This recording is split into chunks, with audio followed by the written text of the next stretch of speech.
Lindy Cameron, इन्होंने times of India में लेख लिखा। इस लेख से लिंडी कैमरॉन और नाटो बोलता है कि ये अनप्रवोक्ड वॉर था। यूक्रेन के अंदर ब्रिटिश आर्मी ने यूक्रेनियंस को मारा और सारा का सारा ब्लेम किसके ऊपर डाला?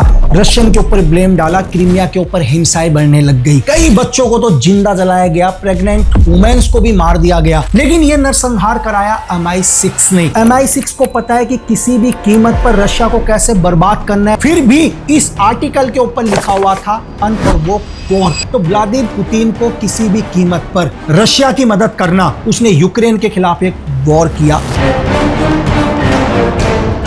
यूक्रेन के एक चाइल्ड हॉस्पिटल के ऊपर एक बड़ा अटैक किया जाता है। कैसे हिंदुस्तान और रशिया के बीच में दुश्मनी पैदा करना था MI6 का मेन मोटो। हिंदुस्तान की हर इंफॉर्मेशन ब्रिटेन तक पहुंचे, यहाँ की करोड़ों लोगों की सोच को कैसे बदला जाए। पूरा प्लान ब्रिटेन का, पूरा प्लान MI6 का। इसमें टाइम्स ऑफ इंडिया की अगर मैं बोलूं सिर्फ इतनी सी गलती है कि उन्होंने MI6 कैसे अपने एक लेख की हेडिंग से दुनिया की सोच को बदलने की कोशिश करते हैं। तो मैं लिंडी कैमरॉन, MI6, ब्रिटेन और दुनिया की आवाम को यह कहना चाहूंगा।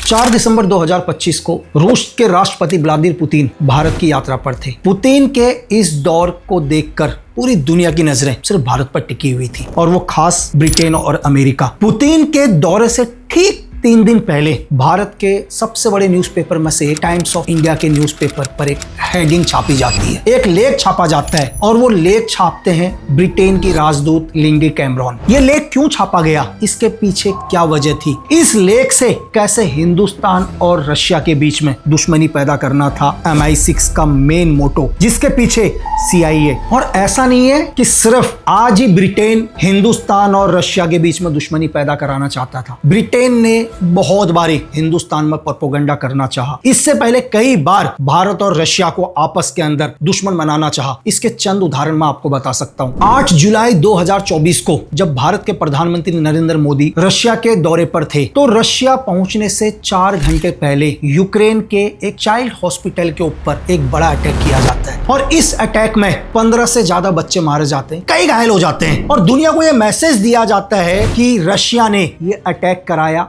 यूक्रेन के एक हॉस्पिटल में, और भारत के प्रधानमंत्री एक ऐसे देश के अंदर जा रहे हैं जो नरसंहार कराना चाहता है। तो आप सोचिए कि अगर किसी देश के प्रधानमंत्री किसी देश के अंदर आ रहे होंगे, क्या वो देश कोई नरसंहार उस वक्त कराएगा? लेकिन ये नरसंहार कराया MI6 ने, ताकि सारा का ब्लेम किसके ऊपर लगाया जा सके? रशिया के ऊपर लगाया जा सके, और पूरी दुनिया को एक मैसेज दिया जा सके कि हिंदुस्तान के प्रधानमंत्री ऐसे देश में जाते हैं जो मासूमों की जान लेता है। तो ब्रिटेन की राजदूत लिंडी कैमरॉन, इन्होंने टाइम्स ऑफ इंडिया में लेख लिखा। उस लेख की हेडिंग क्या थी, आप सुनिए। Worlds want the Ukraine war to end but Russia does not seem to serious peace. आप इसी से अंदाजा लगा सकते कि पूरी दुनिया यूक्रेन और रशिया का वॉर रोकना चाहते हैं, लेकिन पुतिन इसको लेके सीरियस नहीं है। पुतिन के आने से 4 दिन पहले ये आर्टिकल पब्लिश किया गया, और इस आर्टिकल की हेडिंग की दूसरी लाइन पर क्या शब्द लिखा हुआ है? अनप्रवोक, जिसका अर्थ है कि बिना उकसावे के।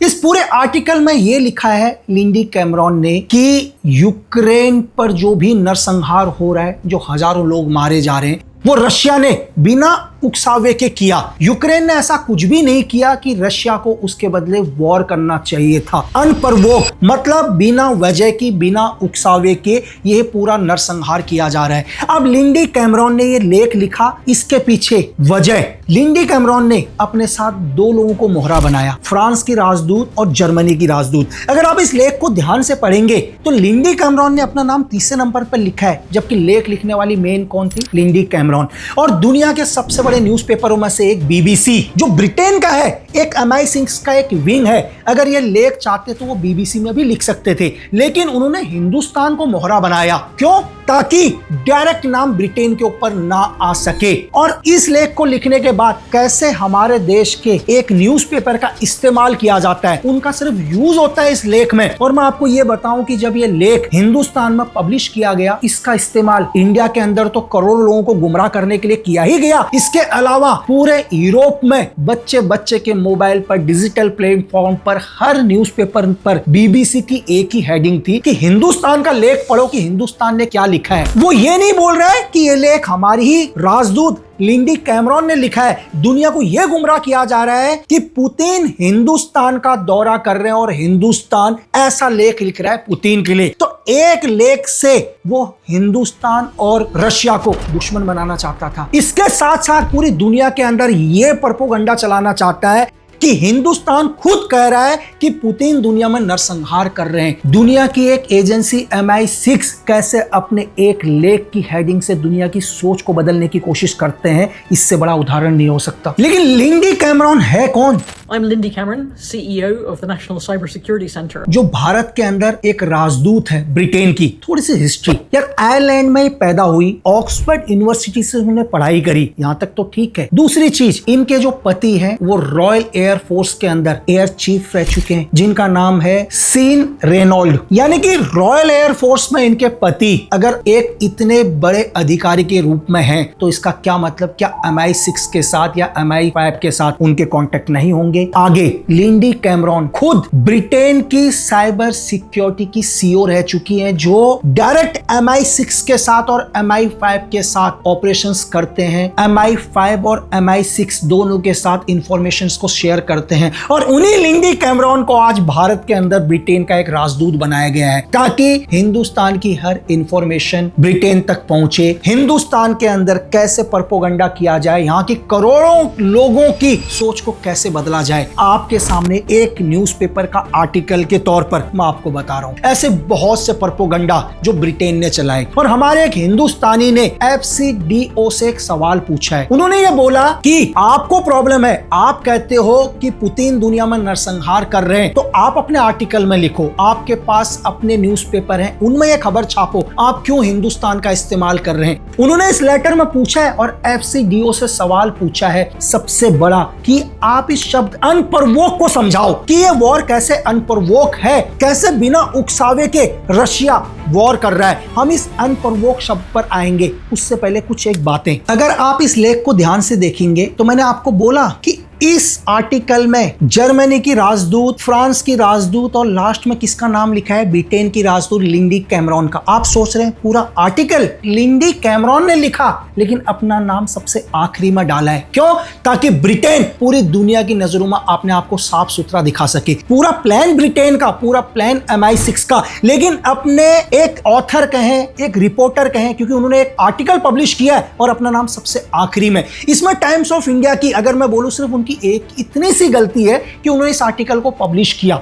ऐसा नहीं है कि टाइम्स ऑफ इंडिया ये आर्टिकल दुनिया को दिखाना चाहता था, क्योंकि कुछ लोग जो हिंदुस्तान के अंदर से राजदूत रहते हैं, बड़े बड़े डिप्लोमेट रहते हैं, उनको एक पावर होती है कि वो अपनी चीज मीडिया को कह सकते हैं। तो 1947 से लेकर हिंदुस्तान के अंदर बहुत सारे राजदूत हैं जो अलग अलग लेख लिखते हैं। सेम ऐसे ही उन्हें लगा कि यार ब्रिटेन की एक राजदूत है, वो अपना एक लेख छपवा रही है, लेकिन उन्हें MI6 की प्लानिंग नहीं पता कि वो टाइम्स ऑफ इंडिया को मोहरा बनाकर किस तरह पूरे दुनिया में प्रोपेगेंडा फैलाना चाहती है। और हमारे एक हिंदुस्तानी ने और पूरा हिंदुस्तान FCDO, मतलब ये ब्रिटेन की एक विंग है यार, कॉमनवेल्थ विंग, ये MI6 का ही एक हिस्सा है, लेकिन दुनिया की नजरों में इसको अलग रखा गया है FCDO को। अगर FCDO के बारे में आपको पूरा जानना है तो मैंने एक वीडियो डाली है, लिंक आपके ऊपर नजर आ रहा होगा, आप पूरे FCDO के बारे में जानकारी ले सकते हैं कि FCDO कैसे दुनिया के अंदर वॉर कराता है, कैसे किसी देश की सरकार को बदलता है, कैसे पूरी देश के अंदर एक ऐसा माइंडसेट करता है कि आप अपने ही सरकार के खिलाफ हो जाओगे। तो अब FCDO या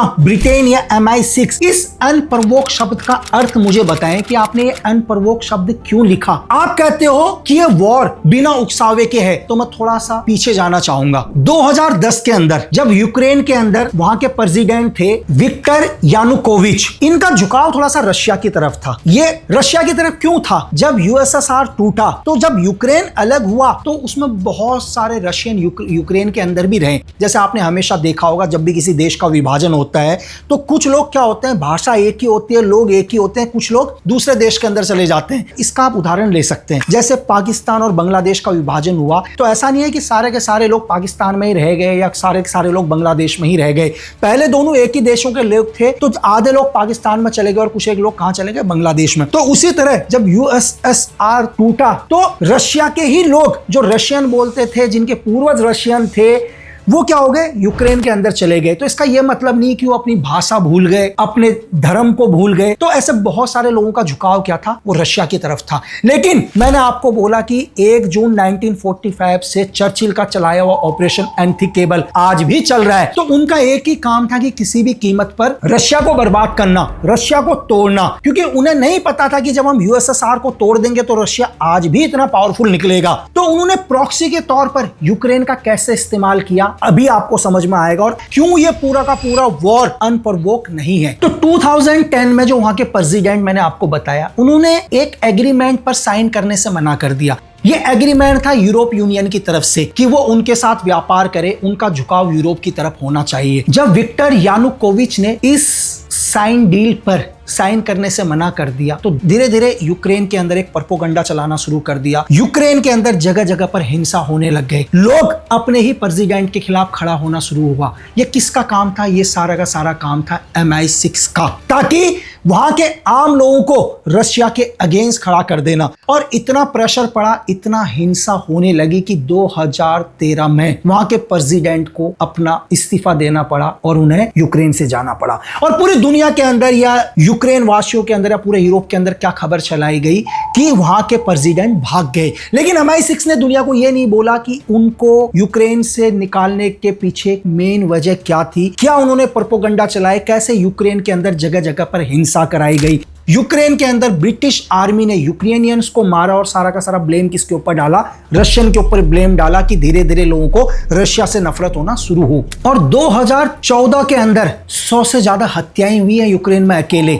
और यूक्रेन के अग्रिम राष्ट्रपति बने अलेक्जेंडर तुकेचोनिव। ये पहले वहां के एक सांसद थे, इन्हें कुछ टाइम के लिए राष्ट्रपति बनाया गया और इसके बाद एक इलेक्शन कराया गया यूक्रेन में 25 मई 2014 को। और इस इलेक्शन में पेट्रो पोरोशिको वोट जीते, इलेक्शन जीते और ये क्या हुआ, यूक्रेन के राष्ट्रपति बने। इनका पूरा पूरा झुकाव किसकी तरफ था? यूरोप की तरफ था, ब्रिटेन की तरफ था, यूएस की तरफ इनका झुकाव था। और जो डील 2010 से पेंडिंग थी, व्यापार संघ वाली डील, या जो यूरोप के साथ व्यापार नहीं करना चाहते थे या नाटो की तरफ झुकाव नहीं करना चाहते थे, इन राष्ट्रपति ने उन डील के ऊपर साइन कर दिया। क्यों? क्योंकि इनका पूरा का पूरा झुकाव ब्रिटेन की तरफ था। इन्हें वहां का राष्ट्रपति बनाने के पीछे भी पूरा MI6 का हाथ था कि कैसे रशिया के अगेंस्ट किया जाए, क्यों रशियन से नफरत किया जाए। और इनके राष्ट्रपति बनते ही सबसे पहले चीज रशियन भाषा पर रोक लगा दी गई। जगह जगह पर मैदानी इलाकों में हिंसा होने लगी कि रशिया की को जो भी भाषा बोलेगा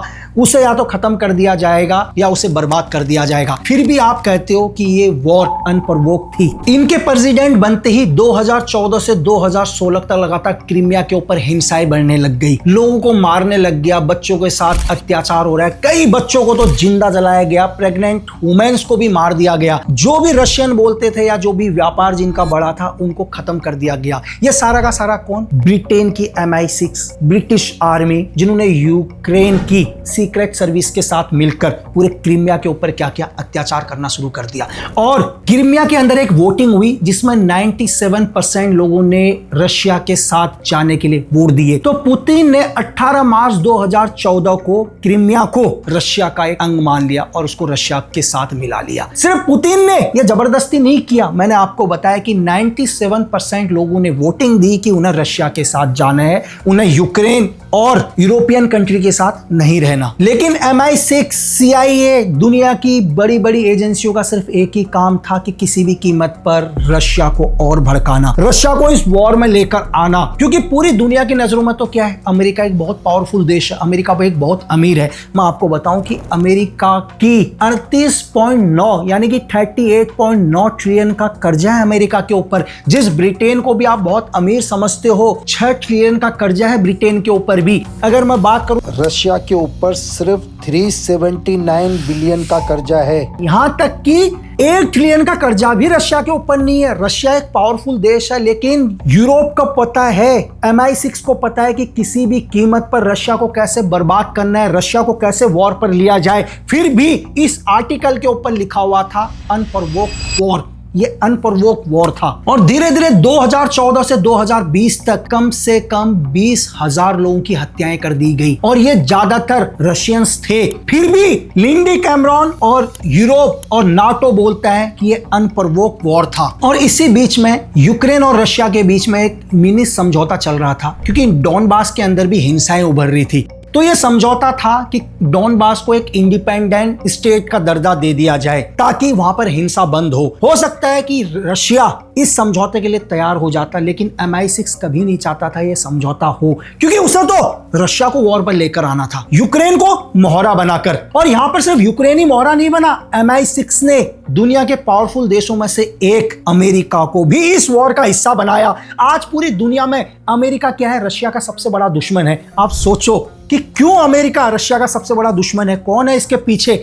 जो अमेरिका और रशिया को सबसे बड़ा दुश्मन बनाना चाहते हैं? क्यों अमेरिका इस वॉर के ऊपर घुसा? MI6 जो चाहता था कि अगर अमेरिका इस वॉर पर आ गया इनडायरेक्ट तरीके से, बैकफुट से, तो ये वॉर कई सालों तक खिंचेगा। वॉर जितना बड़ा होगा, जितने टाइम तक खिंचेगा, कोई भी देश उतना बर्बाद होता जाएगा। बस इस वॉर को जितना ज्यादा हो सके उतने अधिकतम टाइम तक खींचना। तब भी आर्टिकल बोलता है लिंडी कैमरॉन का कि ये अनप्रोवोक्ड वॉर है। और 24 फरवरी 2022 को रशिया और यूक्रेन का वॉर डिक्लेयर हो गया। इस वॉर की मेन वजह मैं सिर्फ आपको 3 बताता हूं, हजारों वजह मैं आपको पीछे बताता जा रहा हूं। सबसे पहले यूक्रेन की नजदीकियां बढ़ रही नाटो के साथ। अब आप ही सोचो कि रशिया जिसका पड़ोसी यूक्रेन, अब नाटो चाहता था कि नाटो फोर्स आके यूक्रेन की धरती पर आए, नाटो की सारी मिसाइलें यूक्रेन में लग जाएं और यूक्रेन की धरती को रशिया के अगेंस्ट यूज करना। आप ही सोचो अगर आपका कोई पड़ोसी हो और आपका पड़ोसी आपके सबसे बड़े दुश्मन को अपने घर में लेके आ जाए, तो क्या आप अपने रात भर सो पाओगे? आप नहीं सो पाओगे क्योंकि आपका दुश्मन